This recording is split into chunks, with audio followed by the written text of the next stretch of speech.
Good evening, Dalton. Recording in progress. I'd like to go ahead and call this meeting to order. And for all those who can, please rise for the Pledge of Allegiance. And Mr. Esco, will you lead us in the pledge? I pledge of allegiance to the flag of the United States of America and to the republic for which it stands, one nation, under God, indivisible, with liberty and justice for all.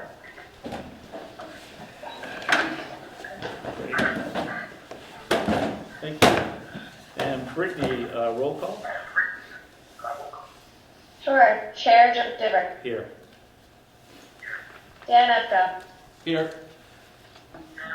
John Boyle. Present. Robert Bishop. Here. Mark Trout. Here. And Town Manager Tom Benson. Here.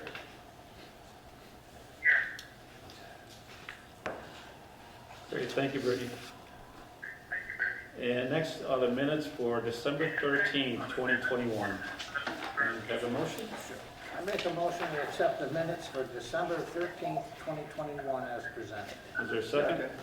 Motion and a second, any discussion? Hearing none, all in favor? We can just go ahead, we don't need a roll call since we're all together. So, Aye. all in favor? Aye. Aye. And Mr. Boyle, you good? Yes. Okay, great, thank you. Public address for the board.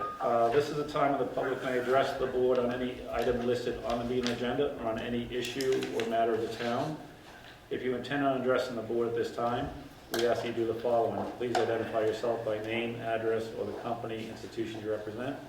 The public address to the board segment will last no longer than 30 minutes. Please make your comments concise and try not to repeat statements made by others. Please address your comments to the board chair. Discussion or debate on any issue may not take place at this time. The chair or the designee may answer questions on procedural matters. Please be cordial and respectful of others. If anyone wishes to be recognized when the board discusses an agenda item, please make that request at this time. The board chair may grant this request, address comments to the board chair, and be concise. Let me check with the audience that's here present. Anyone? Okay. Seeing none, I'll check with the audience online. Do you see any hands raised at all? No. Okay, seeing none. Thank you. Then we'll move to number 6, the appointment ratifications. Mr. Hutchinson. Yes, unfortunately, Mr. Taché could not be here this evening, but he's been recommended to the Waste Management and Recycling Committee, and we'd like to get him appointed effective tomorrow through June 30th, and we'll plan to reappoint him. Great, thank you. Is there a motion? Sure. I make a motion to appoint Camillus Cachet to the Waste Management and Recycle Committee effective March 1st, 2022 through June 30th, 2022. So second. Motion is second. Any discussion? Hearing none, all in favor? Aye. Great.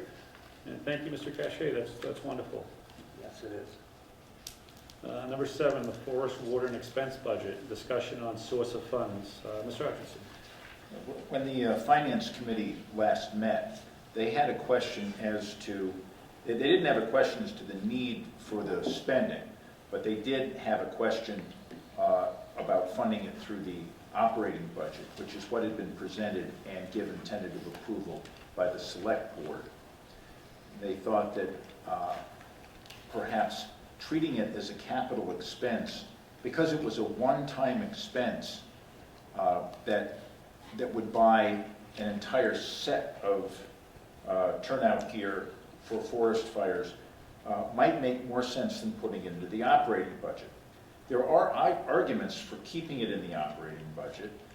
It is typically an operational expense. The only difference is that there's this one lump sum because there aren't any now.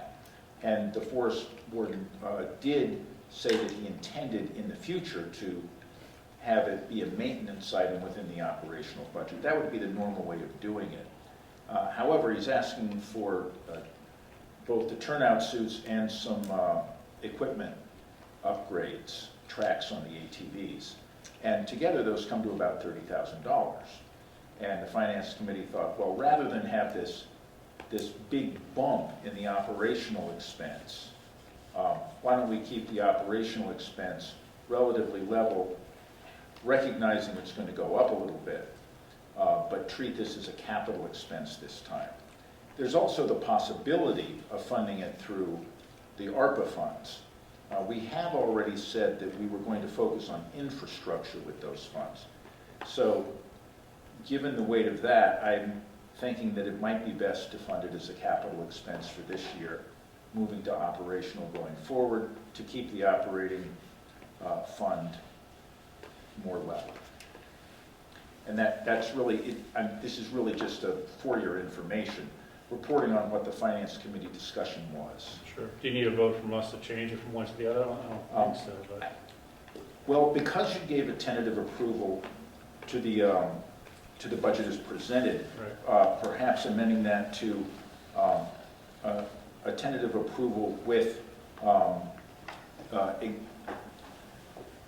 looking at capital, looking at the turnout gear and equipment upgrades as a capital expense would be better. And I think we would normally cover that in the June town meeting, wouldn't we, instead of the May town meeting? So The equipment.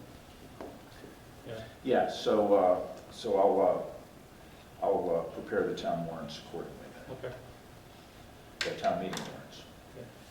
So motion to tentatively approve, or make an amendment to the tentative Mr. Chairman. improvement. Go ahead, Mr. Boyle. Before you work, I don't tell you figures, but Sure. we never had a motion to start with. Yep. It's a, TI thing.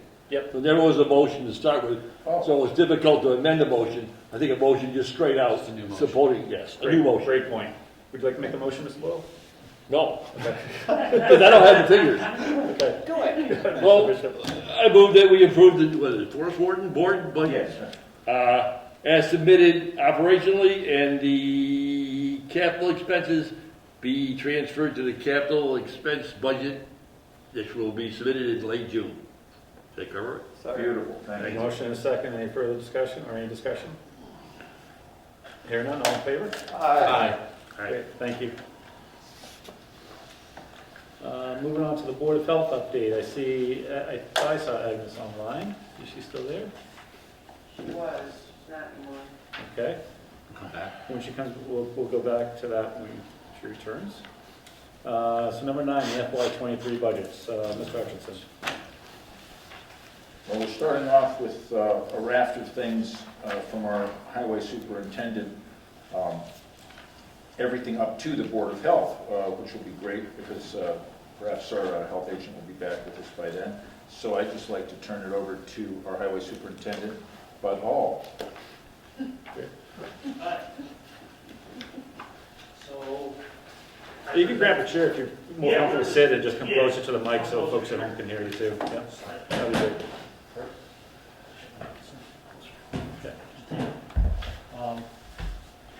So I'm assuming you have it all in front of you. Yep. Okay. So is there anything, I don't know if you've all had time to look at it, if there's any questions you have right off the bat? But where are we? Which budget? I think highway was first. I kind of did the order that was on the agenda, Yes. so I had highway first. Okay, because I had this one separate, Oh, the sorry. snow and ice. Okay, I just, when you Yeah. come to that, I'll have Yeah. it. Okay, thank you. We'll get there. So your total salaries are going down. Well, the only reason why it's going down is the Highway Association hasn't agreed with, for their salaries for the year, so I couldn't put any numbers in. Okay, so this is So kinda- pre-negotiations. So I'm pretty much can show you the expenses of all my departments today. Yeah. There's really no salaries for anything like solid concrete yet. Okay, all right, so this is pending salary. Yes, salaries are pending, Okay, but expenses, I'm looking at it. I shifted a little bit around because I kind of chopped my rentals down in half because we bought the mini excavator. Yep. And I kind of put it up above in my vehicle repairs because we've been, everything's pricey these days, so. And most of it, I believe, gone through, is about the same. Uniforms is just, that's what the contract is with the association, everybody getting their, they get $500 a person for that, plus their, Cintas uniforms. Okay. And unclassified is kind of a jump. That's because there was never cell phones for myself or the foreman, so we have those, so instead of doing everything on our personal phones, we're getting called in the middle of the night. And also, we've kind of come into a little bit of an issue with the association and the equipment we have. The sewer flusher we have is a trailer, it's not a truck. Also, like the mini excavator, anything we haul on the trailer, like we used to haul around the roller in town. We're supposed to have a CDL Class A license, and we have one person who does officially. So we've skated through for many, many years. So one of this is for my foreman to go to CDL school, which is gonna take him out of work for four weeks straight.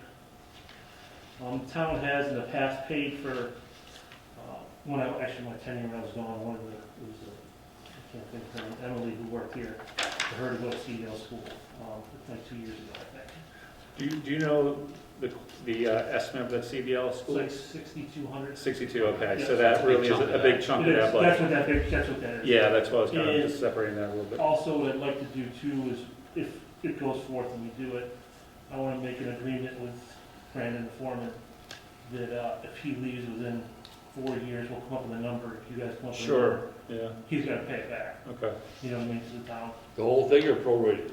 I would say prorated, maybe every year, chunk, you know, a chunk of it will divvy it up over 4 years if you think 4 years is the number. Yeah. But I think that would be the way to go about it. And then he's got, you know, plenty of time to use to go, and we'll figure out a good time for him to go, probably in the fall, I guess. Any questions from the board? Yeah. Mr. One Boyle? observation, but down here, in the expense portion, where the hell is it? 5434, that's gasoline. Yes, Is it gonna be enough? Because Yes. obviously, gas prices are gonna go through the roof here. it's plenty for us, because there's gasoline in the highway, sewer, parks, and cemeteries. We have one gas pickup truck, and then it's really just lawnmowers and small weed whackers and stuff. So we won't use it all. We shouldn't, you know, once upon a time, there were 4 gas vehicles, I think, in the department, where I think this number probably could be, you know, eventually, not right now, I wouldn't want to drink anymore. Make sure you got enough. Yeah, But do you think you got enough money for blacktopping and filling holes and stuff like that? no, there's never enough for that, to be honest with you, especially this time of year. I'm ready to chip it in my own pocket, so I don't have to hear about it anymore. I understand. I encourage you, if you need more money or anything to get those taken care of, just let us know, because I'm sure everybody here agrees that's, you know, we stand behind you in that. Yeah, I think that, I mean, to me, it's definitely low in the road materials line item. I mean, for what we gotta get done in a year, Okay. you know, no doubt, especially all winter long. I know that the chair of the finance committee is also interested in raising that number. Yes, Okay. I do know that. He did talk to me, I haven't talked to him a little bit about it, but he has mentioned it to me. He was talking on the order of $100,000, saying that that was a figure that was apparently used regularly in town 10 or more years ago, and that there was some point at which the materials were taken out of the operating budget like that, and I don't know the history to that. But he said that there used to be more money in materials, and he'd like to see it back. So that's 5540 line Yeah, item? yeah, we've spent, Yeah, that was in the old days when they used coal patch. They had to drive to Sunderland to get it. Yeah, here's the thing, we've spent most of our budget already this year, right? 32 grand? As yeah, of 1/20/22. yeah, it's actually, unfortunately, it's actually over at the moment. It's over right now, Because so of we're gonna, chasing potholes. yeah. I made a little bit of a mistake. I thought I could spend, because one of the line items in snow and ice is coal patch, Yeah, but I'm not allowed to use it. yeah, you gotta transfer the funds with finance or go over. I went through a little bit of a hiccup and I'm not allowed to use, I have to take it out of my highway budget as opposed to snow and ice. Can we amend this right now? Yeah, we should change it. It should be just materials, whether it's hot or cold. Yeah, that's kind of what it came down to is we fix the machine so we do a better product to fill holes right now than we have since, you know, before. Because we make it hot. We can make hot mix Yeah. with what we have now and make it fill good potholes, so. So you mentioned that, Mr. Hutchinson, that Mr. Droshine is looking at increasing this, and there's a history of 100,000 in that budget. Do you have a number in mind that you, The number, he told me 50, he was thinking about giving me to figure out where I wanted in the budget. And I was kind of thinking of like, probably like 40 in that line item, yeah, and probably 10 more, maybe split it up between vehicle repairs and equipment repairs, because it's just been a little bit crazy lately, especially with parts and everything's kind of skyrocketed. But So if we went up, so you think for vehicle repairs, which is 5270, if we went up to 29,461, yeah, and then for road materials, we brought it up to, what were you thinking there? I think I just had 40 there. This one's sixth grade. Where is it? Fourth from bottom. That's where we go. Is it there? Yeah, so we were talking, I think we were saying 30, right? 10 there, and that would give me 10 more for equipment repair above as well. That's the other one that's, So go up to 44 for road materials, and then 20, up to 29 on vehicle repairs? so, well, it'd be 64 if he gave me 50. Oh, I got you, I see what you're saying, yeah. so 50 on road materials? Sorry, guys, I'm not following. 64 on road materials, 64. 29,461. Oh, so that'd be four, I got you, yeah. And A then 30,000 increase on road materials Okay. and 10 on, each of the equipment repair and vehicle repair. I'm good with that. That's 54 with a 5, or 64. 64 with a 6? Six. Yep, $30,000. Okay. that would be my recommendation, to do that. I think that's getting closer to the actual need. Yeah, I agree. I think that would be much help. Why did we only spend 16,000 in 2021 though? You may not be able to answer that. I could not answer that before. I'd like to, but I couldn't. No, it is kind of.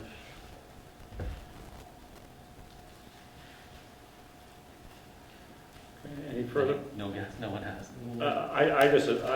I just can make assumptions. I can't, Yeah, you know, no, there's nothing I understand. evidence-based on why not, but, yeah. Yeah, that is. We know we drive around town, there's more work to be done, that's for sure. You guys are out there doing it, so. Any further discussion? And then we'll have to, we don't need to take a motion on these adjustments, do we? Sure, especially with the change. Okay. So if I could have a motion of these changes on the budget, and then we would tentatively approve that as a town meeting. All right, I'll make a motion that we amend the highway budget that's submitted to, for line item number 5243, to bring it up to 29,461. And for line item 5540, we bring it up to, oh, of course, now I can't see it. 64. 64,000. Is there a second? Second. Motion is second. Any further discussion? Hearing none, all in favor? Or- Aye. Aye. Aye. And then TA on the whole budget? Yeah.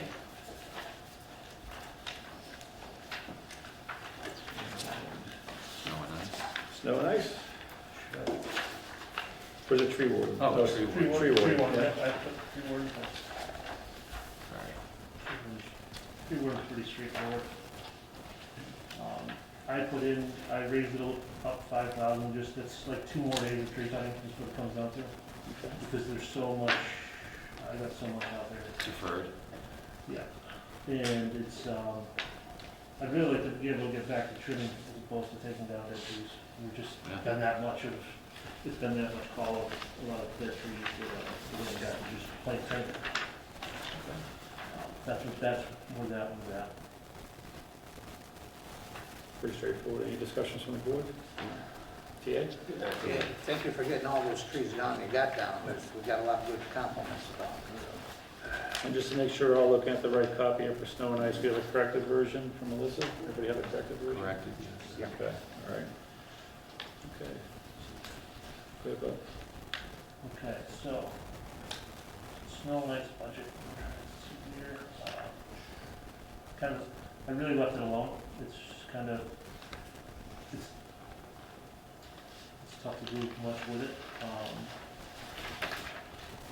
I mean, I know some things go up, but the one thing I have on here still is there's 11,000 for sidewalk clearing, which is the rental for the machine that we have.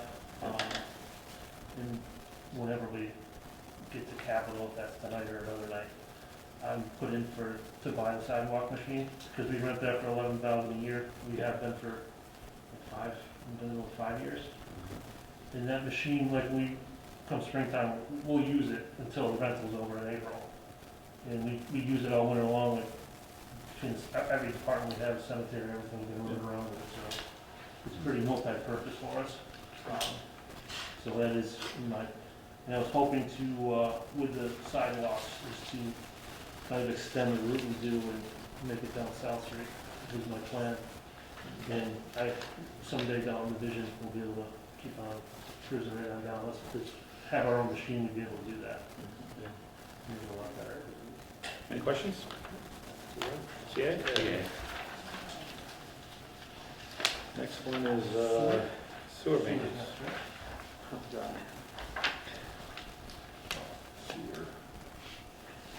Sewer, I took the rentals down to 3,000, but I kind of split up the 3,000, I took it down, I'm sorry, 2,500 I took off, I'm sorry. Yeah. 1,500 I put on sewer repair, and an extra 1,000 on the sewer flusher repairs. Because the sewer flusher's getting a little older, so it's been breaking down a little bit more often on us. But otherwise it's pretty straightforward overall. Any questions from the board? The salaries again, will we see a budget come Yeah. before us again with the salaries once that's agreed? Once I get that all agreed, I Okay. can come back to you with all that. TA pending the salaries? Any other, a quote on the back here for a push camera, is that capital? Yes, that's what that is, and there is a camera to, like an inspection camera in the sewer lines, so we can see what's going on in places. Much needed. I guess I'm going back to our capital versus operating. So the Verisight digital view recorder is $10,000. And where's that in the budget? Sorry. I have it, it's actually, this is a capital. It is a capital. It is a capital, I have. Okay, all right, perfect. All right, thank you. Yep. Okay. Any other questions, or we did TA, right? TA? On the TA. sewer? Okay. Cemetery. Cemetery, I believe, is all the same.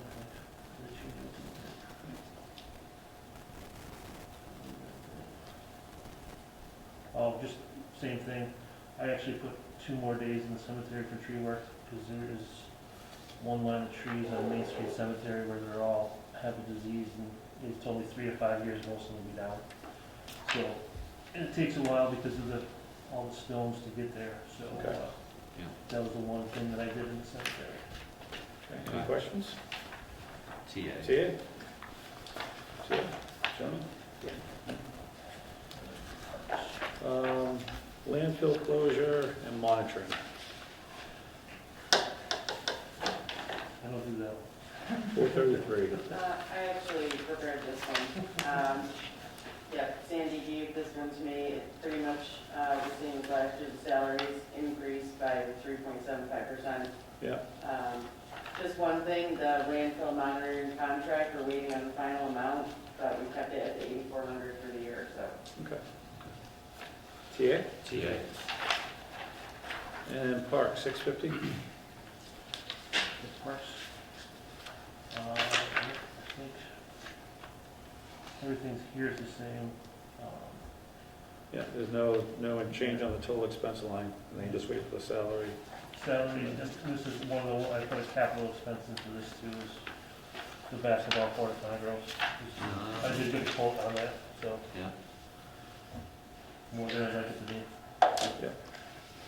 That's it. I have a question. There had been some talk about a kind of a permanent placement of the skateboard equipment that we got. Well, we had put it out at Chamberlain, and on the basketball court there, the pavement there is quite uneven. Yeah. And I'm wondering if, what it would take to either repave that or run a roller over it, or something to make it a little bit less bumpy. Yeah, I mean, it would be repaving it, which would be, it's like half a basketball court, so it'd be about a quarter of, what I got on this quote, so probably about $10,000, I guess. Something in that range to repave it. The evaluation of a permanent skateboard park, is that an open space committee item? Or- Yes. Okay. And I've always been thinking in terms of a permanent facility, Right. rather than one using wood. Concrete is the preferred material. It's much more expensive. Yep. So we'd be looking for a grant for that. Okay, so can I put that on a grant search for next year and see what we come up with, or anything? Yeah, it kind of depends on their priorities. Yeah, okay, all right, thank you. TA?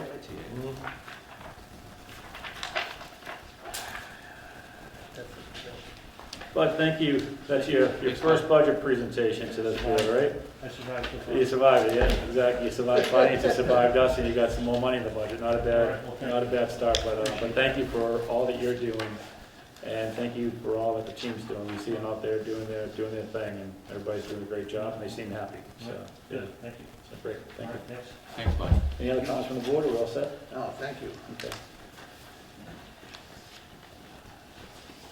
Next one is Board of Health. I think Agnes is back. And I believe Agnes is with us now at this point. There she is. Hello, Agnes. Why don't we step back and go to the Board of Health update, and then at the end of that, we'll do the budget. Is that okay? Oh, can't hear you. Hold on for 1 sec. I think we need to turn up our volume on this end.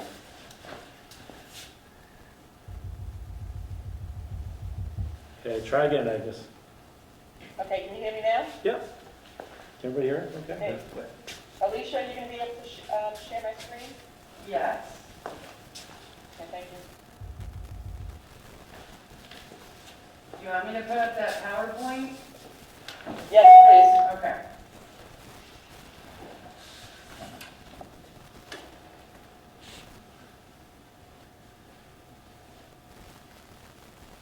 Do you see it? I don't. Yes. Yeah, oh, we can. You do see it? Yes. Yes. Yep. Agnes, we see it up on the TV here at the senior center, but it's not shown on Zoom yet. I'll give Alicia a minute to work that. Because I can't see what you're looking at. Can you see it now? It's going. There you go. Now you can see it. She's opening it up. You're becoming a technical genius. I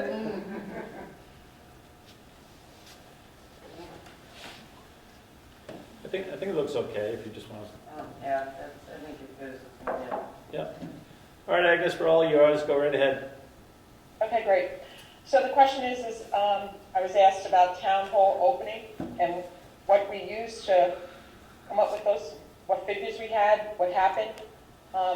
If you recall, back on February 14th, DPH changed their mask guidelines, and it was an advisory to continue to wear masks, not fully vaccinated. If you're not fully vaccinated, if you're under isolation or quarantining, and if somebody in your household is immune or compromised, and then last, there's choice. So that started the ball rolling. The numbers also started started to go down. We saw that from the last select board meeting. On 2/15, we had a COVID case count, a 7-day of 24 cases, and a 14-day of 57 cases. And then on 2/16, there was more discussion about, we're seeing the numbers going down. There was discussion, and then that night we had a Board of Health meeting, so it was asked that if we could approve for under 25 cases in 7 days to open town hall, and that was passed. Knowing that we had the following Monday, that was Wednesday, the following Monday would be President's Day, and we were looking to open on the 22nd, which that actually happened and continue to happen. And the good news was that it was the 7-day was 12 cases, and then the 14th day was 39 cases. So that just gave you a little overall of what we were looking at. We've seen the numbers dipping from our last meeting, and they actually continue to dip. These are the case counts for as of today. The 7-day is 5 days, and the 14-day is actually 14 days. So that just lets you know that that's where we're at. That's really great news. I just lost the screen for some reason. I don't know if you had that. Alicia? It's going back. Okay. Okay, so go next screen. Next screen. Okay. CDC. CDC just came out with Friday. This is just keeping you updated because it has to go through the state. CDC guides the state. The state just made their last update on the 14th that I'm aware of. You know, things constantly happen. But as of Friday at 3 o'clock, CDC came out with this county check where you can go out on cdc.gov and you can actually put your county in, Berkshire County, and it would give you, actually, it showed this today. It said that we're at a medium level. So what the CDC is doing is trying to give us guidelines that we can like dial up and dial down. And the levels would be low, medium, and severe. And then these calculations that they have is based on the county's positivity rate, the hospital rate, and the hospital, I guess, ratio of beds that are being used for COVID versus total beds that they have. So this is something new. I just want to share this with you. Agnes, And you go out there. You'll see it right if you go to www.cdc.gov, you'll see it right on the main screen. Agnes, can we go back Yes. one? We zipped right past that, and it's got some great news. I was hoping to dwell on it for just a second. Oh, which one? The CDC one or The Dalton case Right count. here, it's up here, Jack. oh, that it's looking great for today? Yeah. Yeah, no, I mentioned that, Tom. It's really going, it's very well. I mean, look, 7 day, 5 day. If you asked me a month ago, what I think when we were dealing with, at that time, Cranwell, our cases were like over 225, 29. You know, we had problems with Cranwell. You know, they would get support from the state. They had many cases there, and, you know, yeah, this is beautiful. This is beautiful. This is gold. No, I agree. So. Yeah, and in the old color coding, we would now be green, not even yellow, which we were, you know, until very recently. Okay. So this is actually today's hospital count. BMC is 7, and Fairview was 1. And again, a month ago, I remember seeing the numbers in the 34, you know, in the 30s. So that's really good. And then this again is the next of the 3 graphs that I've been showing, that Jane showed, and I continue to show as far as the case counts going. And you can see how the curve is going straight down. Okay, same one, and then the next one. So that's great news. And there's so again, getting back to CDC's thought is, again, if the county's case count gets severe, then that's when they're going to require masks. If it's medium, that's when they're going to say, well, you know, if you're compromised or if you're in isolation or quarantining. And I'm trying to think of this third one. Oh, if you're not fully, well, I'm not so sure if CDC says that, but that's what the state says right now. But again, it's giving guidelines across the board. Okay? Any questions? Agnes, I just wanted to make one small point, and that is, all of these case counts are from the PCR tests that you get if you Correct. think you're sick and you go in to get tested by, say, you know, Bay State Urgent Care or someone like that. So the cases are actually higher than these numbers, but the numbers are what we've always gone with, so it's comparing apples to apples. We just have to remember that this is a very crafty little virus, and we still have to, just be a little bit aware of how we're feeling and how our colleagues are feeling. No, Tom, well said. In the last month, we've had the opening of the antigen test, which is a cell phone test. Those are not reflected in the numbers. These are PCRs, and you're right, we've always watched them. But the good thing is you can still see the reflection in the hospital rate. I mean, at 7 and 1 is great compared to where we were a month ago. So it's taking all those factors in. CDC is looking at the factor of, again, looking at the hospitals, not overwhelming the hospitals for the, so that they can care for the community. The other thing is that, that there's still a push for the booster, there's still a push for the vaccination, there's still a push, the message out there is if you're wearing a mask, wear a fitted mask, wear it properly, and if you're sick, if you're feeling sick, test yourself. The antigen tests are out there, PCR tests are available. So those messages as far as continuing to do that, the hand washing, if you're sick, get tested and follow up. So the message is still the same. It's just a matter of, dialing up with the mask and giving this as guidelines, as communication to communities.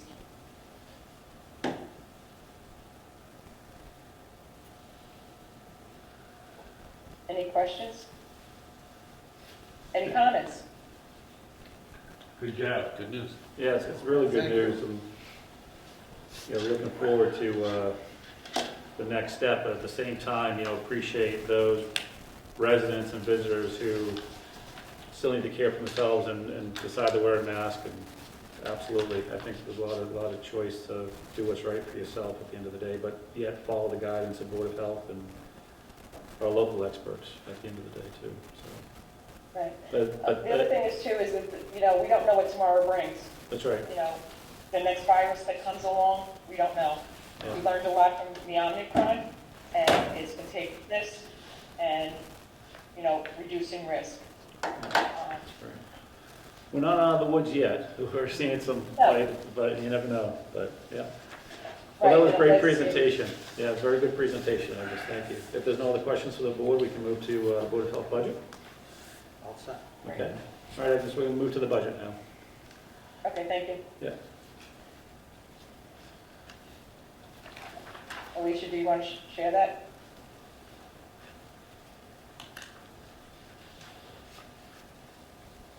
Or do you want me to share it? Yep, hold on. Okay.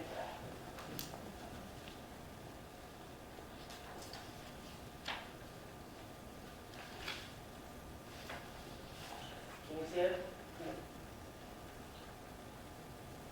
Okay. So this is, can you see that well? Yeah, we have it in front of us as well, Agnes. We have a hard copy. Okay, great, thank you. Yeah. Okay, so this is the 510, this is the Board of Health budget as far as showing the first line is the health agent, which is my salary.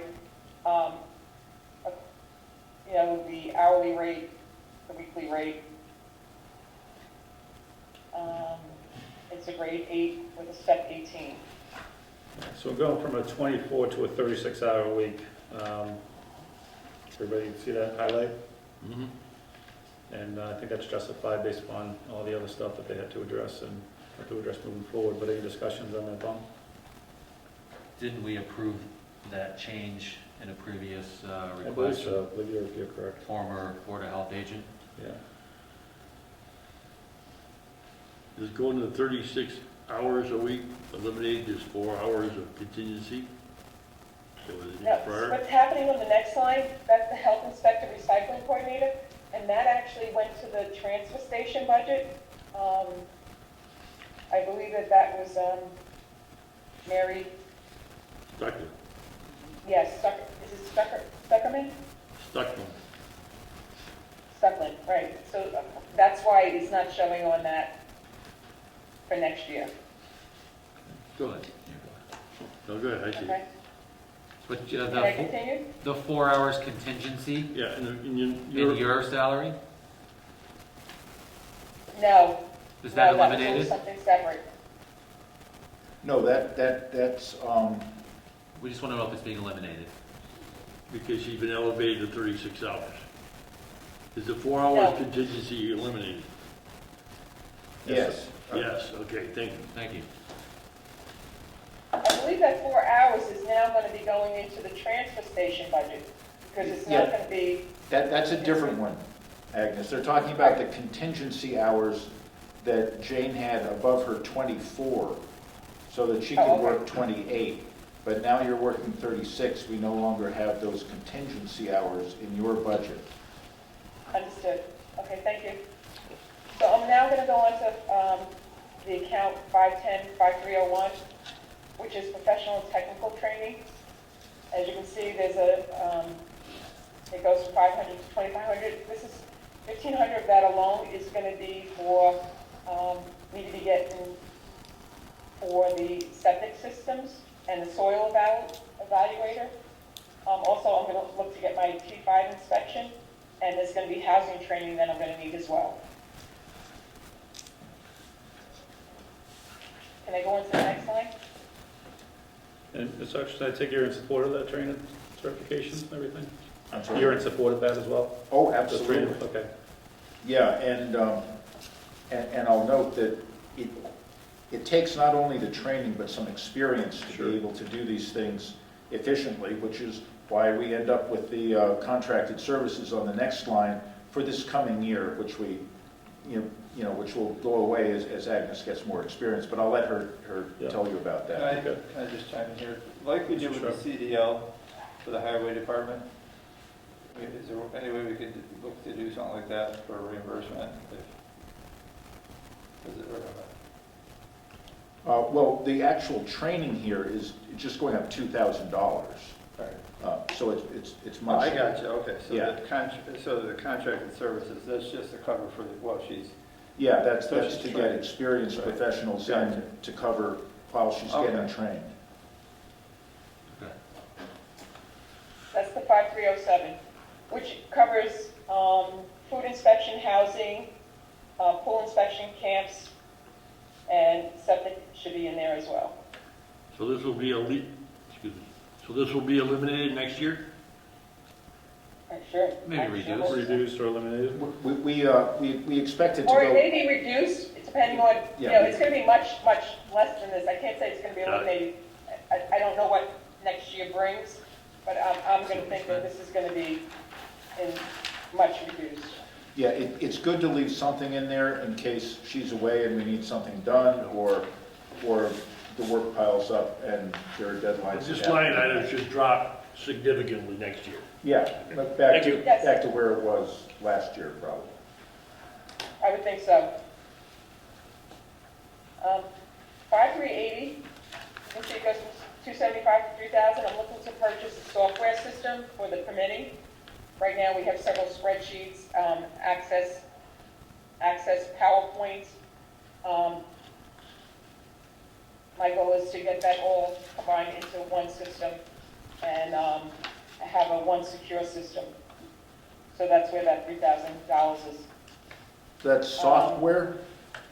Yes.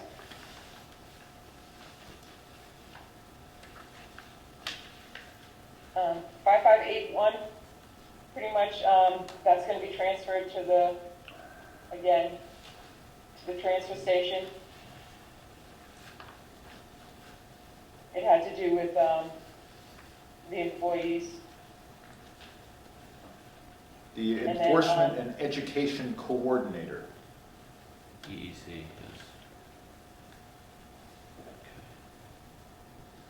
Okay. And then 5420, office supplies, I think I just put $200. 5710 is going to be travel, lodging, and miles, because there's going to be some training that I'm looking to touch upon in the Cape. with the NHOA conference that they have. So I'm hoping to touch upon that, or other ones as well. 5731, dues memberships, $650. 5580, office equipment and furnishings, I put $500 down, and then 5851, any equipment that I need for the Board of Health. If I need a piece of equipment for food inspections, for septic, or for housing, anything for that, that's what I put the 550 for. Great, thank you, Agnes. Any questions from the board? Hearing none, TA? And then the Department 522, the public health nurse. Right. This is with the Berkshire Alliance for the contact tracing, the 5316.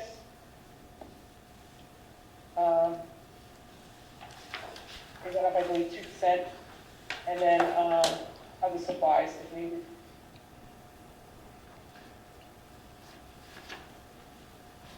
Yes, I think this is the town share of the public nurse that the BRPC coordinates. Correct. Thank you. Any questions? TA? TA. Okay, great. Thank you so much, Agnes, and thank you for that very detailed report of where we are in COVID, and just thank you for all your work and the Board of Health's work through this whole COVID crisis and keeping us all well informed and protected and all that great stuff. So, so thank you for all of your efforts. Any other comments from the board? Okay, thank you so much. Next is Council on Aging. Hey, come on up, grab a seat so everybody at home can hear you. It's not a hot seat, it's just a seat. That's... I don't know, it's red. Yeah. How are you? Good, how you doing? I'm okay. So there's a few things I wanted to mention to you on my budget with the changes in the way the raises are done or the steps are done. You'll notice that I had met with Tom and talked to him about putting the drivers in based on their years of service, because for a long time, they weren't on the wage matrix at all. And then I came to the select board, and the select board said I could put them on at step 1, grade 1, which should have fixed the problem, but again, they're not even making minimum wage right now. So what I did was I put them in, but you'll see that there's like a couple of different shadings on the things. So you'll see like under the executive director grade 9 step 1, then it says plus 1 hour formula grant. So some of the pay comes from other areas, which is the formula grant which we get from the state. So under the drivers, I took one driver completely off the town's payroll and put them 100% in the formula grant, and that's the one that's 250E. Yep. So he's been with us. Oh, geez, I didn't mark it down, but I don't know what step 8 would be. But John, for example, John Bartels is in the town. He's been with us for 11 years, and he's still being paid as if he were summertime temporary help. So John's been here 11 years. The other John, which I took out of the formula grant, has probably been here for like 8, maybe 7 or 8. And then, of course, the other one that's in the town's budget, the COA driver, grade 1, step 2, he's a new hire. So he's at the rate that was assigned to the position. So he's at entry level, where the others I attributed to the years of service based on the draft matrix that Tom shared with me. So the difference in the budget it makes is only $1,770. to give credit them for their years of service. And then I just did some moving around based on usage. Electricity's been pretty darn low. So I guess some of these energy saving things that have been done around here are really working. Do you think that's gonna go up now that we're kind of get to that reopening stage? Just kind of, I don't, or you no, think the energy because we've savings? been open. Okay. The senior center's been open right along. It's just, we've been limiting how many people can be in the Sure. building at a time or how many people can be in a class. Yeah, So pretty much right now, we're open okay, fully. So and we don't really see that much of a difference, so I think it's gonna pretty much stay low. I think probably the biggest thing is I moved a little bit under building repairs and maintenance because we keep having trouble with like our heating system that's up in the attic. So, you know, if like even if the seal around the door goes, it won't work. It shuts it off, which is a safety feature. But it's going to cost us like $800 to have it fixed. To have a new seal put on. But and you can tell that they work pretty well, the heating system. Because right now it's off. So, and then I did not put any money into travel, lodging, and meals. The two conferences that we would be interested in going to are both going to be virtual again this year, which I really like that because I like not having to travel to the Cape yeah. for 3 days. It's, you know, we got a small department, so it's hard. It's really difficult when two of us are away for 3 days or 4 days. So, but that's pretty much it. I did put a little bit into the software support and computer because I really would like professional Excel. So I can edit documents and Yeah, do things and sign them and things like that. We can't do that now, so it's like, now I'm using like a little snippet tool and. do we have an enterprise license for Office, like off the Office Cloud or anything? I don't know, I'll look into that. Okay. Because that would be cheaper to go to the cloud, and they give you Yeah, a lot of I those asked- features and functions too. Yeah, I asked Pat if they had, if the town had one, and he was gonna look into it and see Yeah, if we're all they in did Office and how many Cloud, yeah. licenses they could have with it. Yeah, yeah, so we can take a look at that, but leave the budget as it is for now, and then it's a savings if we take that advantage. So. Yeah. That's about it. Any questions from the board? Level funded expenses, increase in salaries, as we all knew was happening. Good job shifting your expenses around based on your needs and while keeping it level. Yeah. Thank you. Thank you, Kelly. Thank you, TA.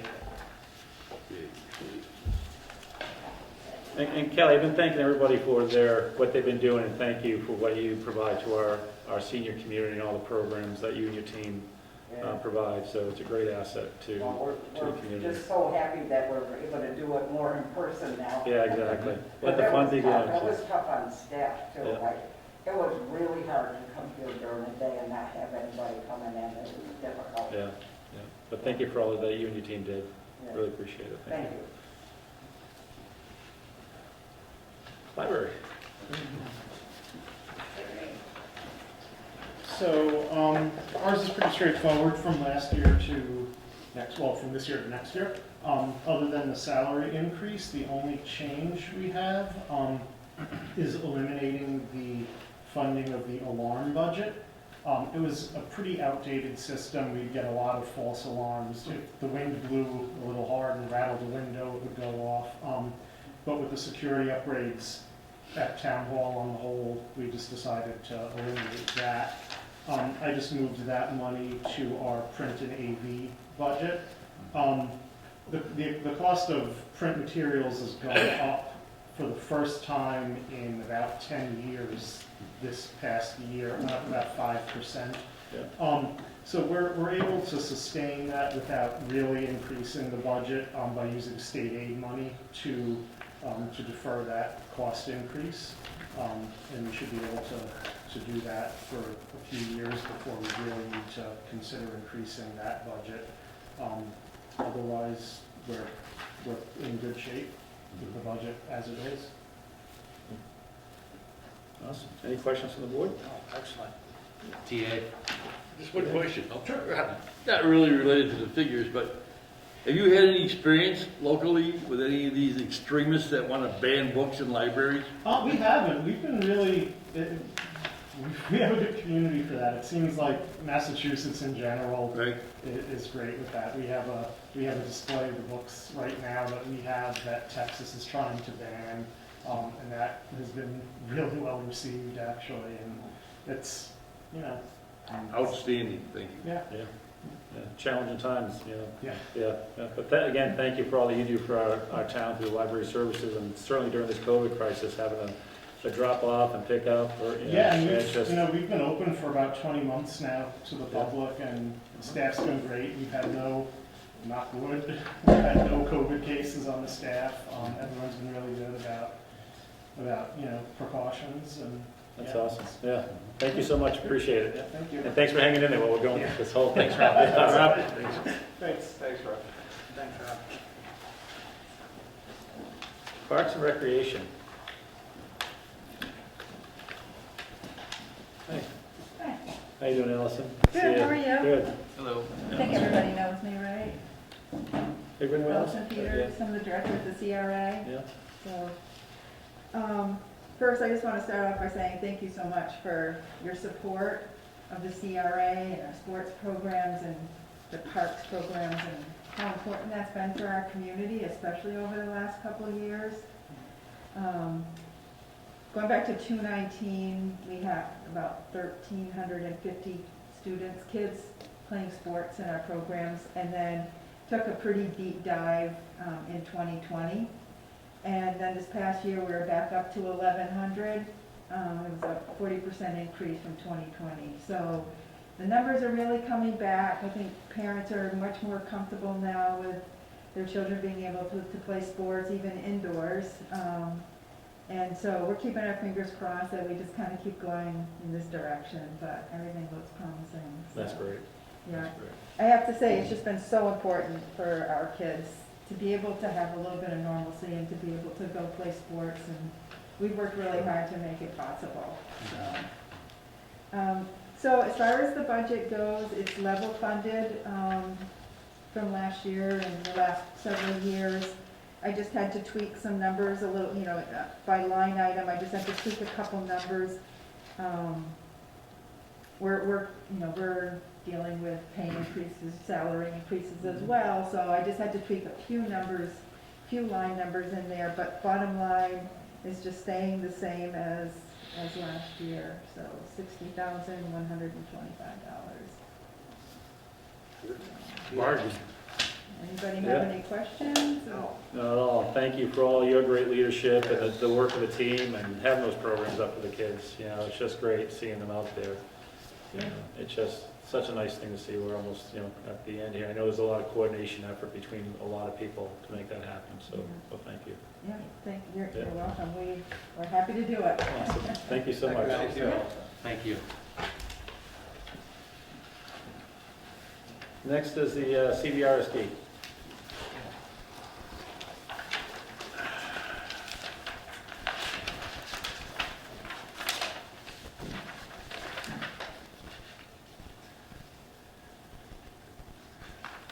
I'll share that I did attend the public hearing for the CBRSD budget. And it was really, really well presented by Greg and the team. And nothing really jumped out at me as far as any major issues, but the one thing to highlight is that they had a .6 FTE for an assistant superintendent, and that's moved up to a full-time FTE. And there's some just additional costs, and I know health insurance went up a bit. I see that Mr. Locatell is on the line if you want to make any comments for this, but they did have their public hearing. There were a few questions, but again, well presented. And overall, that 2.54 increase is nice and tight for what we're faced with in the schools. But I didn't see many or any opportunities to shed off any of the operational costs I think there's been a lot of due diligence on that, for sure.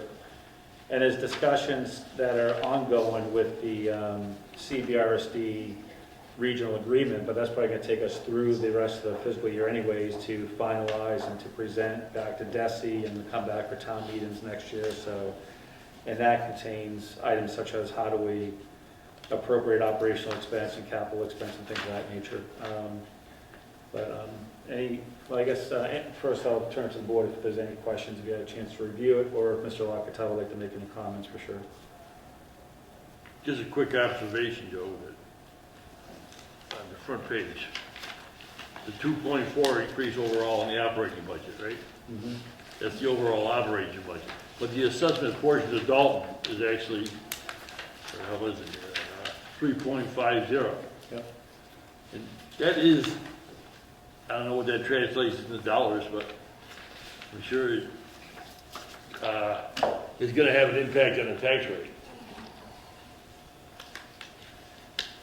Yeah, it will. I can't, let me see if I can put my number, well, Mr. Locatell, I think you put your number under what that delta is on the appropriations.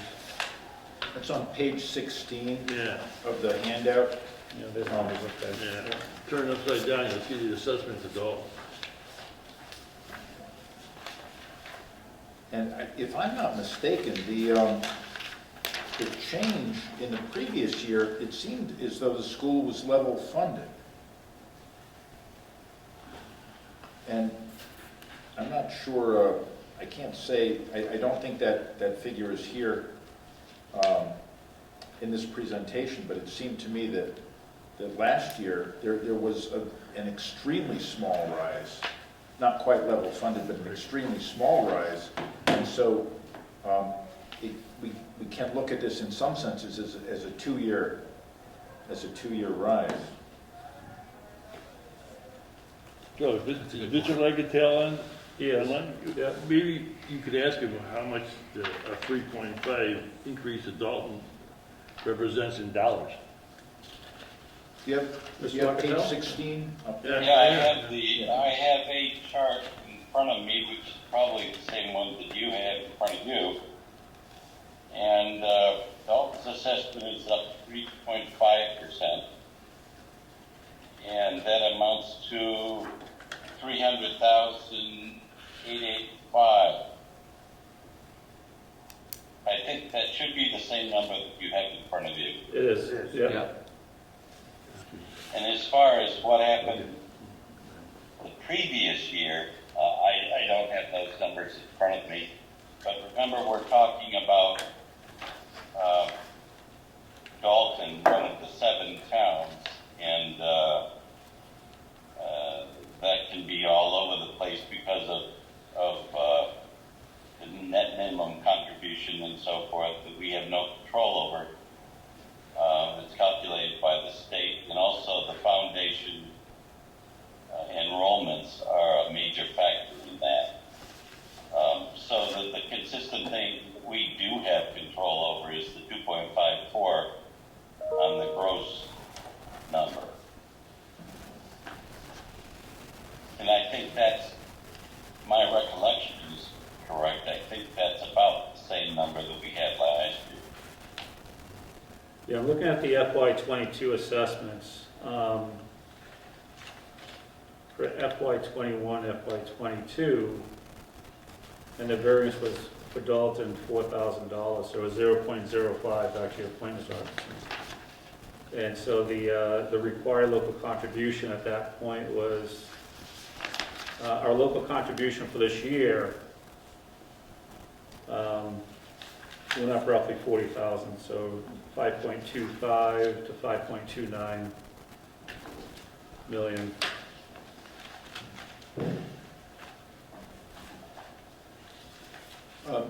Mr. Locatell, could you speak briefly to the enrollment trends in Dalton and the school as a whole? Well, they're down, but not a great deal. In fact, if you include the choice numbers that are in our total enrollment, it's only down about 10 students. students out of about 1,500. These are all very rough numbers. I'm not sure if I have as far as Dalton goes.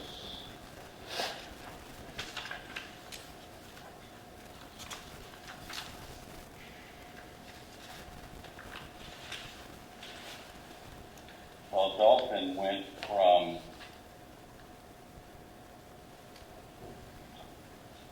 I guess I don't have that number in front of me.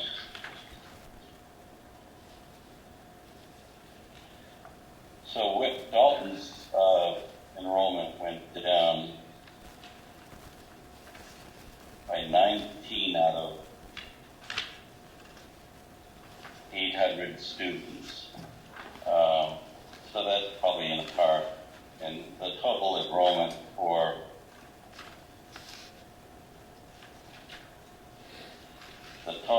the district exclusive of choice was down 24 students out of about roughly 1,300, and I think you have those numbers in front of you. So it's declining, but we're holding our own based on school choice, and I expect that school choice will actually increase in the future, so I think that we probably will have a stable enrollment for the next couple of years anyway. One of the reasons I asked was that our census figures showed that we'd lost 300 people in the last 10 years from Dalton. And as you know, population trends in the region are declining, so I was wondering how that was reflected in the school's numbers, but it sounds as though it's pretty moderate. Yeah, I'm not.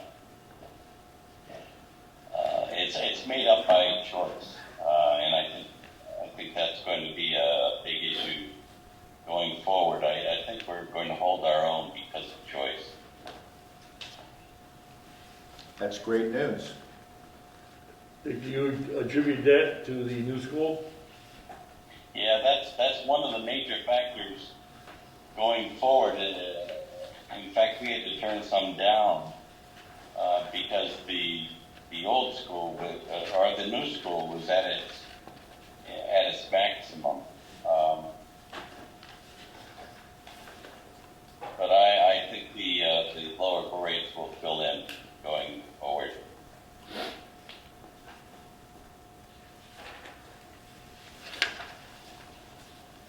Mr. Lacatell, Dan Esco here. Could you speak to the $469,000 reduction in elementary education, please? And the expenditure summary? I'm not sure I'm the best person, and I'm not prepared to do that, but there was some moving around of costs. Part of that was taken up by the COVID grant. But the number of teachers is basically the same. That's unchanged from the prior year.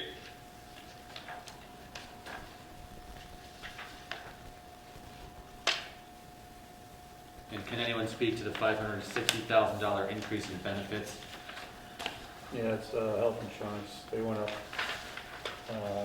close to 10%. So I think it was like 8.9, if not mistaken. Again, and I don't have the numbers in front of me. What will you show for the benefits net increase? Well, what do you have, the tentative budget presentation in front of you? Yeah, the tentative for 23. Well, as far as benefits go, health insurance went up 8%. However, we have a 1 month, I can't recall what they call it, a vacation, or they don't have to pay we don't have to pay a premium holiday. So we don't pay a premium holiday for 1 of the months. So what that nets out to be, I don't know. But also, as you recall, we went down from the portion that the district pays went down this year. So that nets out to the number that you have in front of you. that's a very complicated situation right there.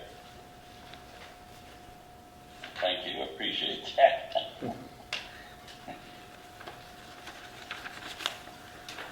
If we like, we want to schedule some time and maybe we can have Greg come down and kind of go through this presentation again.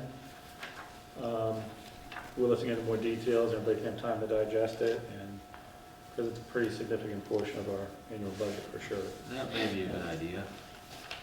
I know there was a public hearing for it, but, you know, our select board information and review, certainly something a little bit separate from that too, Yep. so. Yeah, they have to come by and present it to all the select boards Yes, anyway, but, okay. Well, the public hearing is the best place to do that, because you get the questions, potentially you get questions from other people as well, that may be important facts that you haven't thought about. So that's why that's the best opportunity to review the budget. yeah. And just a sidebar comment on that, you know, that public hearing was done well. And I think, maybe myself, one other person asked a question, there wasn't a lot of engagement from the towns in that public hearing. So, missed opportunity to really get into the details and the weeds of things, but. Again, though, you know, Dalton Select Board, No, our finance Reviewing, our finance you know. committee should have been there, is my point. okay, I Yeah. understand. I mean, it's, again, the public hearing's one thing, but our board reviewing is another matter. And we wouldn't do that in the context of public But hearing. you're part of it, but No. if I can Right. just go off the rails a little bit, you're part of a region, and there are 7 towns. Right. Yep, we know that.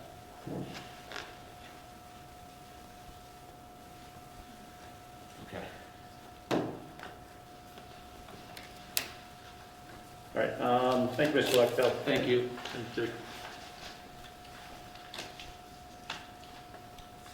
All right, move on to the American Rescue Plan.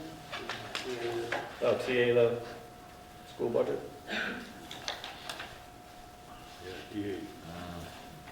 Yeah, DA. Hey, it's tentative. That's the choice. Yeah, we can't approve it, you know. It's tentative. I'm disappointed our finance committee wasn't there. I'm disappointed that the other towns weren't there to really go through the budget and the public hearing, which is where we need to be to make adjustments. Because we're not gonna make adjustments to an annual town meeting, because one town kicks it out, then the Oh, whole yeah. thing is dead. Yeah, yeah. So. All right, Mr. Hutchinson. All right, there are just a couple of items here. One is, I've now been introduced to the form, the resolution, the formal resolution that I was heretofore unaware of. So I'm bringing it to you now, just to be able to sign the resolution that the Select Board approves accepting the grant and its number, and directing the funds to be deposited with the town treasurer and held as a separate account, and transmitting a copy of the resolution. A very, very formal document. I was unaware of its existence until the accountant said it should be on the agenda. So I'm bringing it to you for a formal vote and signatures, because we're actually meeting in person now. Each person gets their own date here, but we weren't sure that we would be together when we were signing it, but now we are. So I'm just asking for formal acceptance of the Arpa funds. Is there a motion? So moved. So, yeah, let's put if we can put the amounts in that motion. You want to put the whole, you want me to read the whole thing? You could say as written, I suppose. I make a motion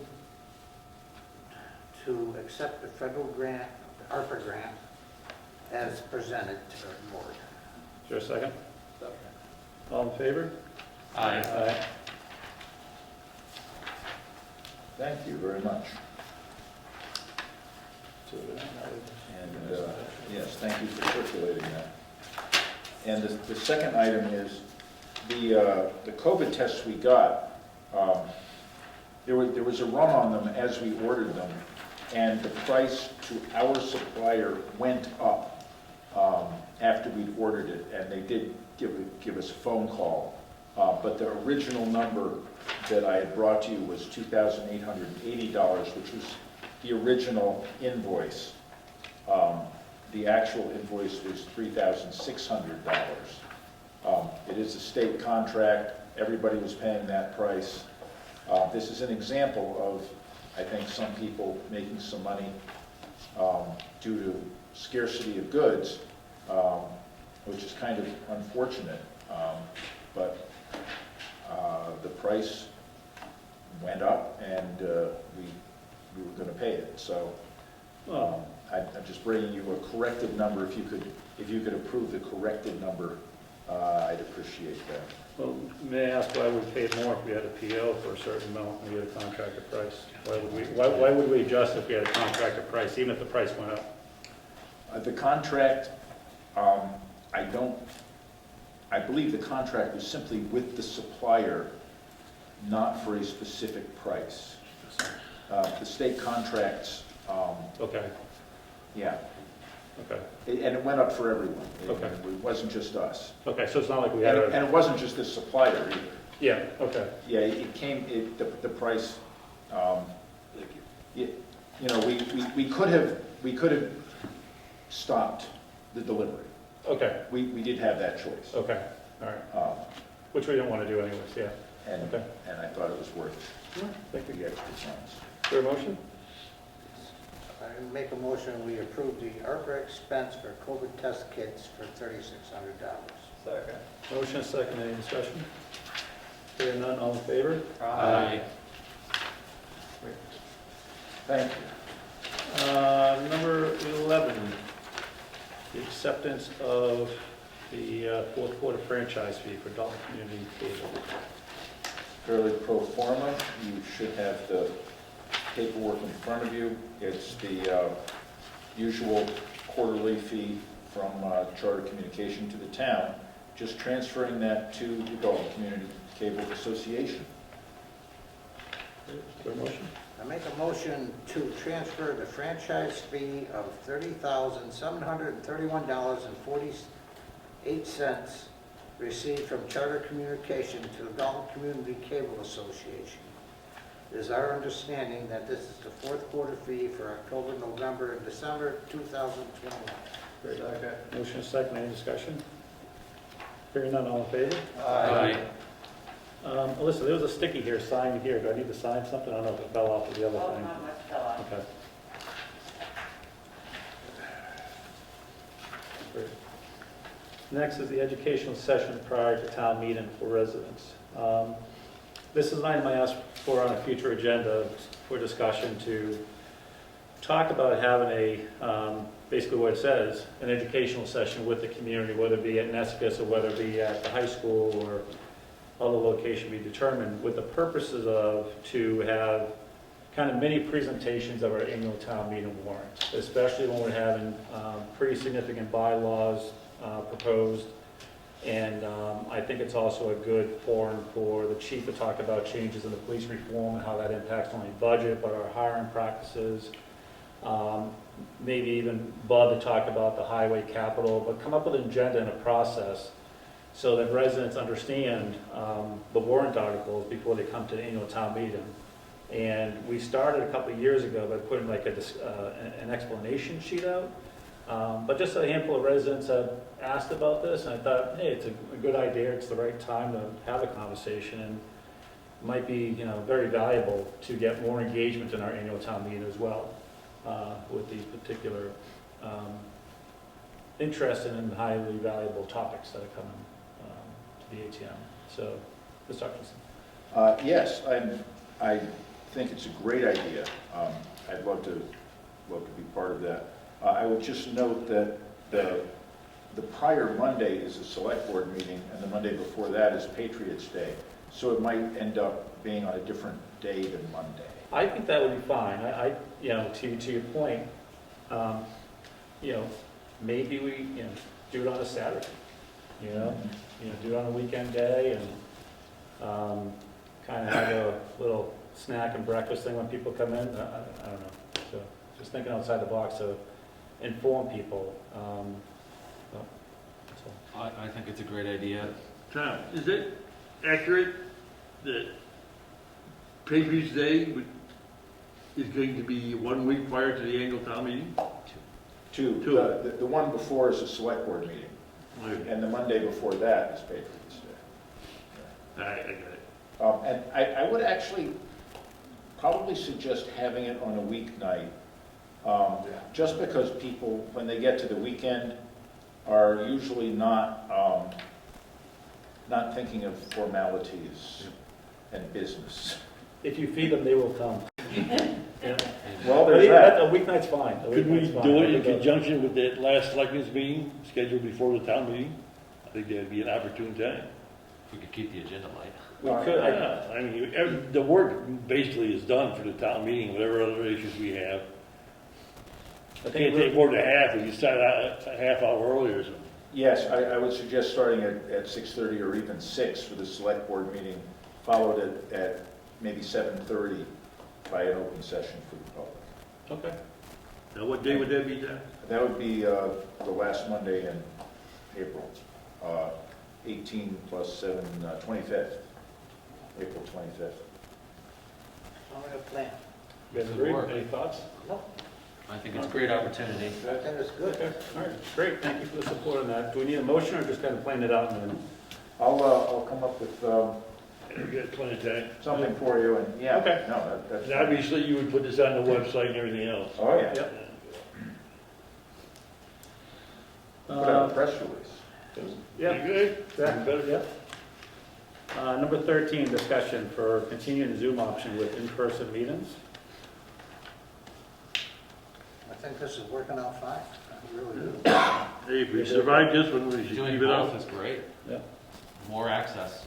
Are you okay with that too, Alyssa? Yep. Okay. We'll just continue that and then revisit it when we, Numbers change. yeah, so, okay. Next one, this is my favorite. Dalton Division Road engineering, at risk of losing funding. So, would you like me to give an update from my perspective on this, or how do you want to? Well, we do know that there are meetings of the Technical Advisory Committee for the Metropolitan Planning Organization.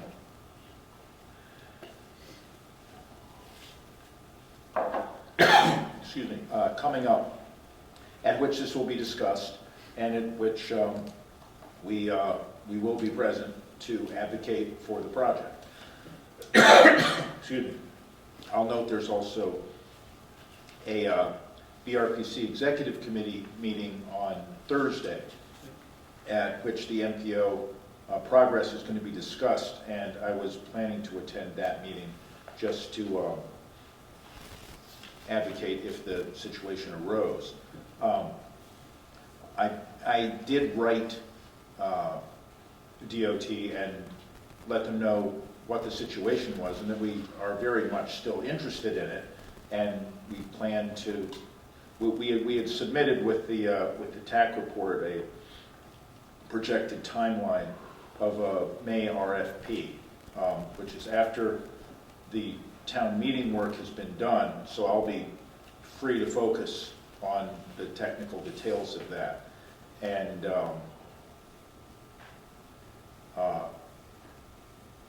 we haven't heard back, I think, from them about that submission, but we did get that in, so Yeah. they have been formally notified in a timely manner.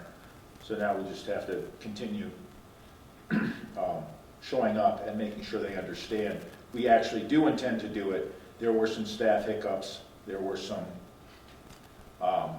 interesting figures we got in the beginning that will necessitate putting out an RFP to multiple companies rather than just to a single company. And we hope that that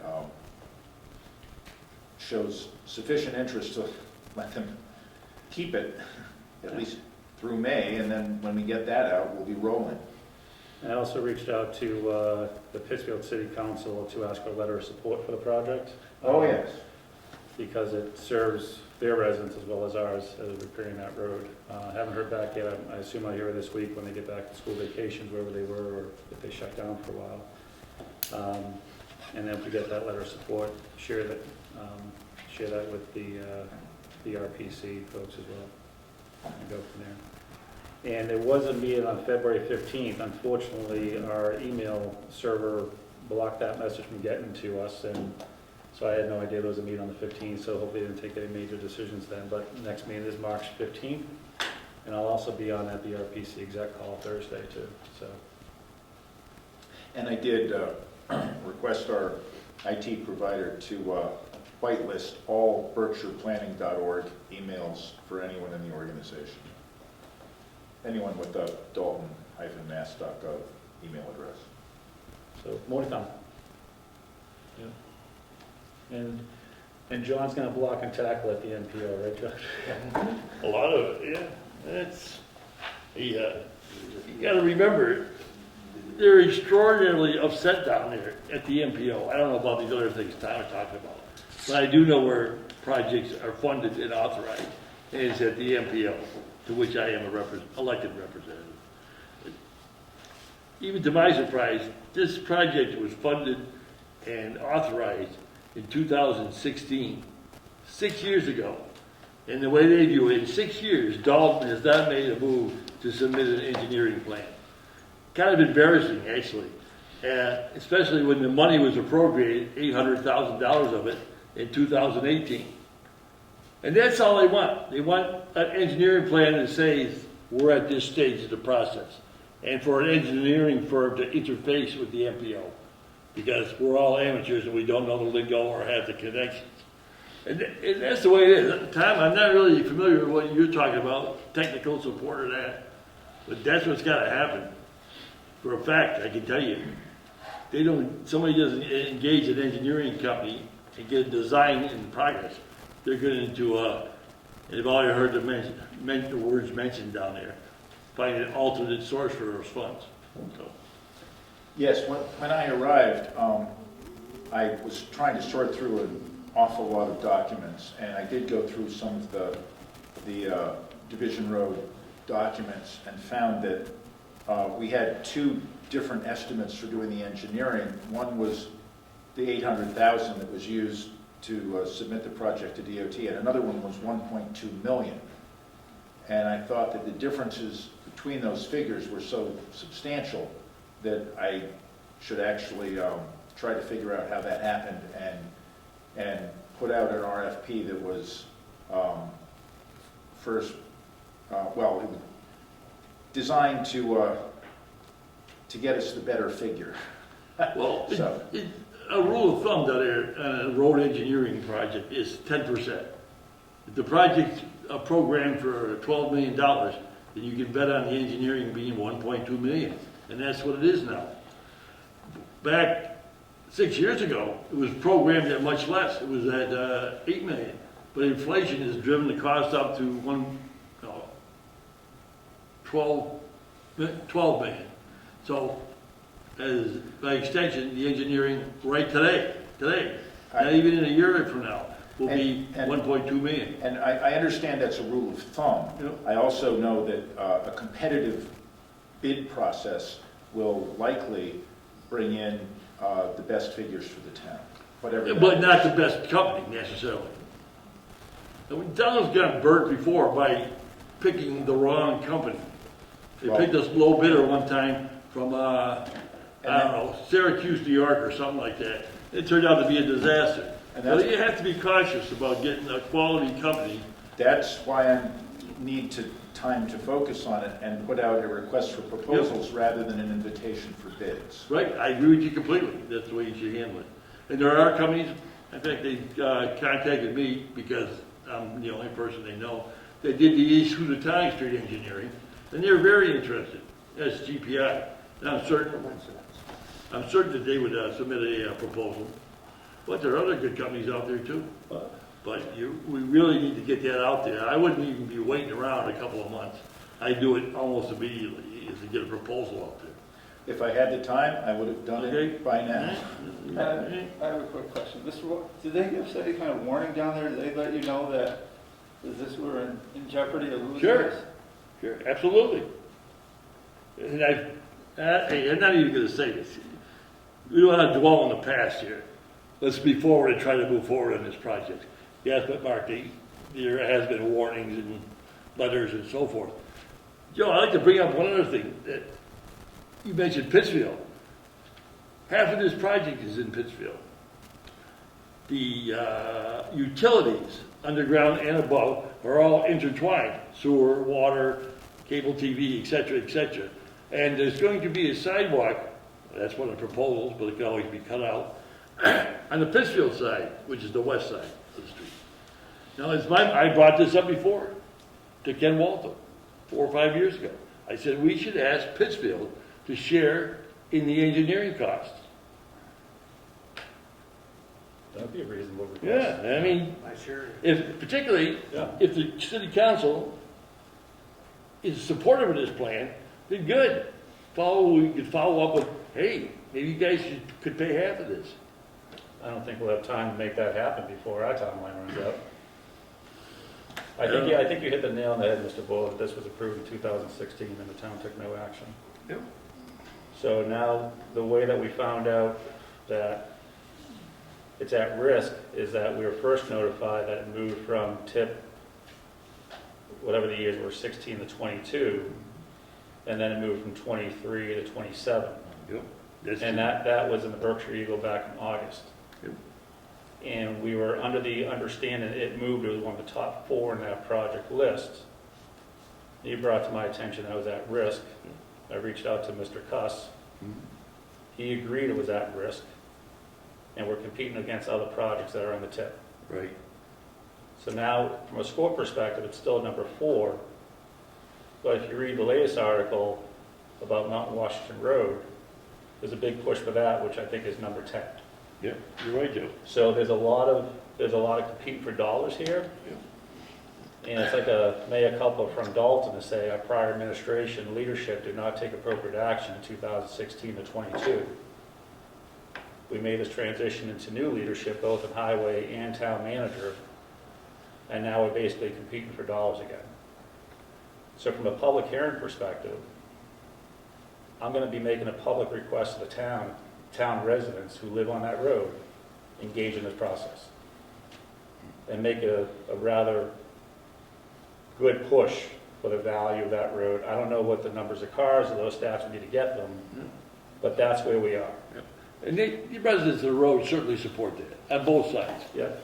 But it's going to get down to an awful lot of money. It's already risen substantially from 2016 to now. And it's going to rise even more with the cost of blacktop, which is a function of oil. Yeah. And whatever it is now, it's going to be probably 30% higher next year. Yeah, to your point though, on the engineering, and this, I agree with you that through the RP process, we get the best deal.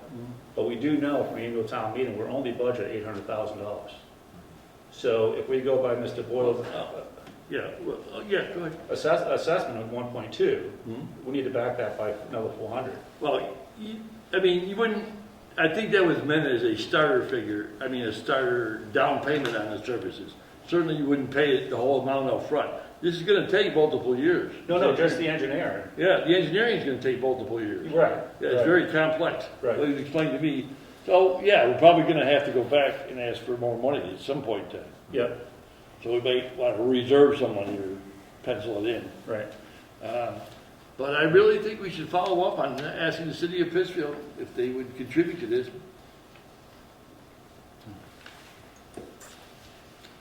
Or we can carve off and not do sidewalks on this side. Could do that. I was surprised to find out, I asked different people, former road bosses, where do the utilities go down there? They're all over the place. The sewer, the water, and they're all intertwined. And both sides use them or both sides don't, depending on where your location is in that road. It's a complicated process. Yeah. And it's benefits Pittsfield as much as it is Dalton. Yeah. And I think they should pay half of the engineering.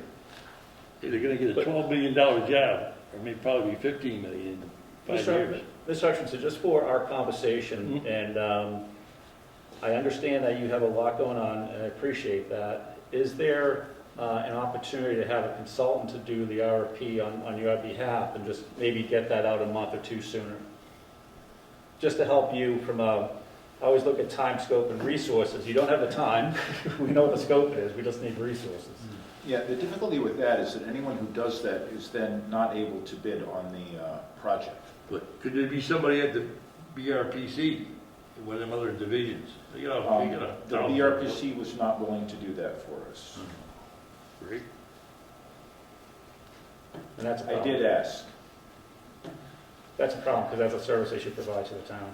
So we should bring that up on the executive session this week, Mr. Hutchinson. Do you agree? I can bring it up. We'll discuss later, but Yeah. anyway, I think if there's a way to get a consultant to help us move it faster, that would be great, but understood. All right, any further discussion on this topic? And we'll just keep it on future agendas, just kind of as we get updates. So as we draft the agenda list, if we have an update, then we'll put it on. If not, then just continue. Great, thank you for that discussion. Town manager update? Yes. This first item is recovering the COVID news. As you know, Town Hall was open Monday, February 21st, actually Tuesday, the 21st being a holiday, with the 7-day COVID numbers coming in under 25. The health agent and I agreed that with case numbers falling quickly, we could use the 7-day number instead of the 14-day number, as had been the case during the earlier closing. The Board of Health subsequently agreed with that. The 7-day number from February 15th to the 21st was just 8, as you saw, though the 14-day count was 32, showing that cases in town were declining quickly. And you also saw the most recent figures from today, which were very encouraging. On Friday, February 18th, Governor Baker announced a $2.4 billion supplemental spending bill for fiscal year 22 that includes funding for critical municipal programs and features $100 million for a supplemental Chapter 90 distribution to cities and towns for local roads and bridges. $100 million to help municipalities repair roads from winter damage. We've seen that once before recently too. And $150 million in supplemental grants for climate change initiatives, including the Municipal Vulnerability Preparedness Program, which we participate in. All good news. The request for proposals for assessing services was scheduled to be published in the Goods and Services Bulletin today with a deadline of March 17th. This is an RFP I did just get out, which is very timely because we have to have these services in place July 1st.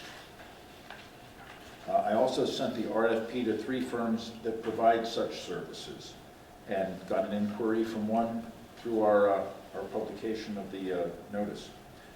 For your information, I was able to promulgate an RFP because you designated me Chief Procurement Officer, a requirement for sending out RFPs as opposed to the simpler invitation for bids.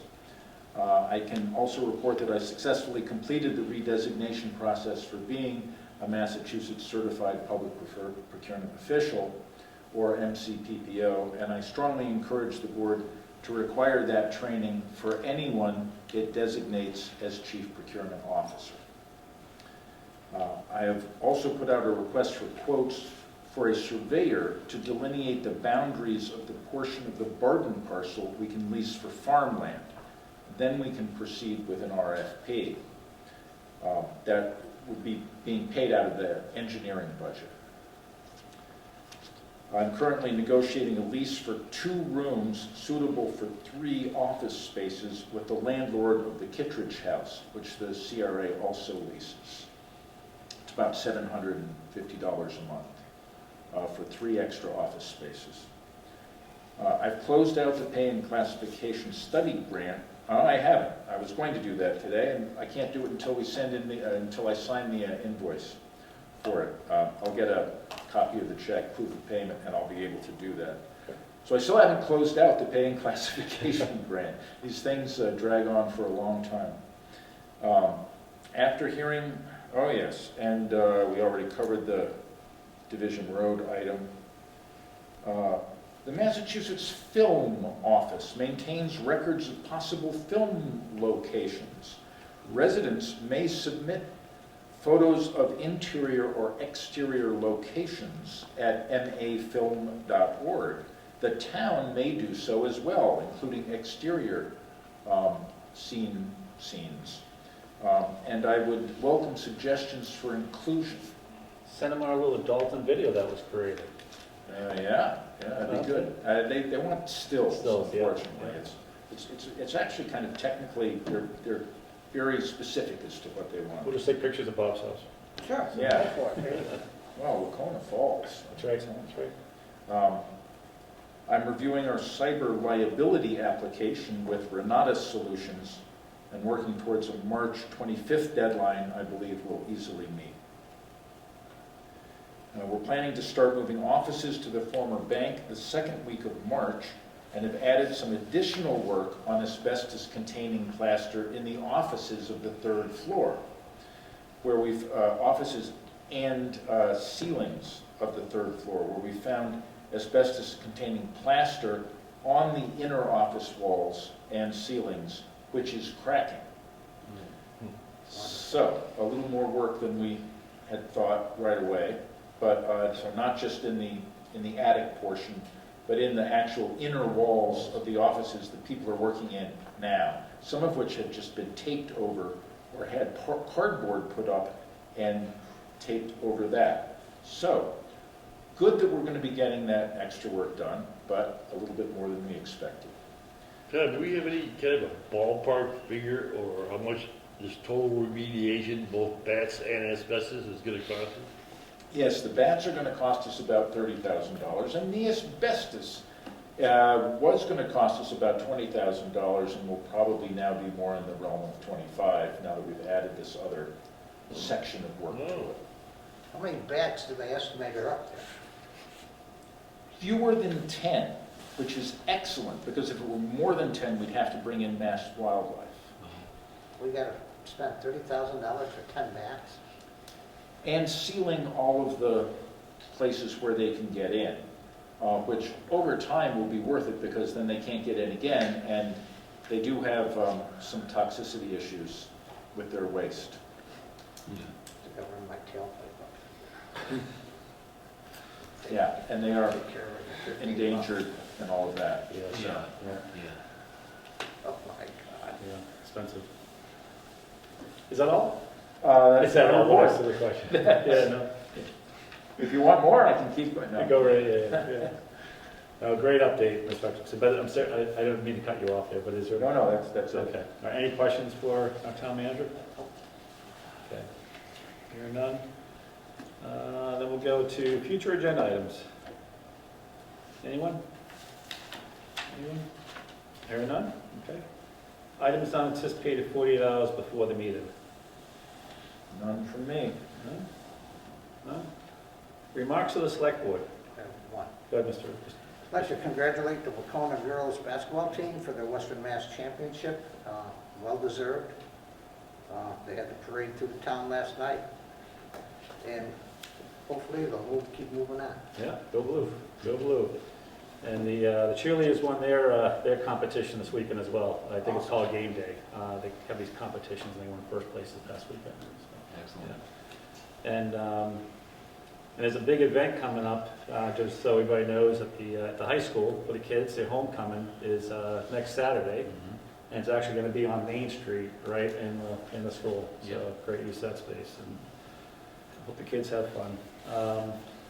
Any other remarks to the select board? Yeah, Joe, just one thing. Mr. Boyle. Yeah, I'd just like to reiterate strong support for my own suggestion that we approach the city of Pittsfield about paying for half of the engineering for the Dalton Division Road project. I'm thinking that it's going to be a lot more than what we even anticipated at $1.2 million.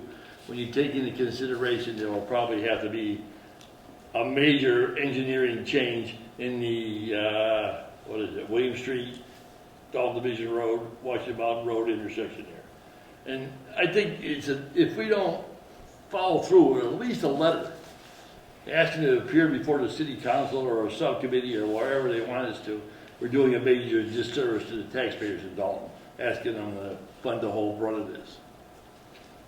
Are they proposing a rotary at the end of that road? Not that I've seen. Not that I know. I had, because nobody's done any engineering. You'd have to, look at the Well, whole, I thought the state had pinpointed different spots.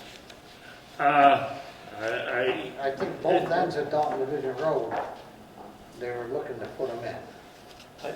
you mean in South Street? Yeah, the one on South Street and then the one up on Williams. I never heard that about it, to be honest with you. Okay. I like the, But that could very well be under consideration, because that is kind of a mess.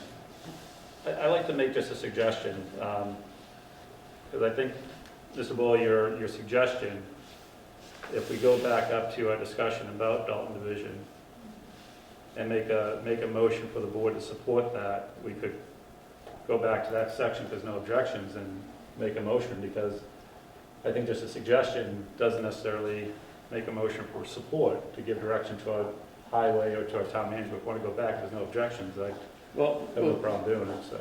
We Well, just, and I'll be happy to put it on the next yeah, agenda. we got a meeting next week, right? Yeah. Okay, we Want to do it on the next Yeah, day? yeah. Okay. Time to think it out, maybe flesh it out a little bit. Instead of going to the city council, we reach out to the mayor's office.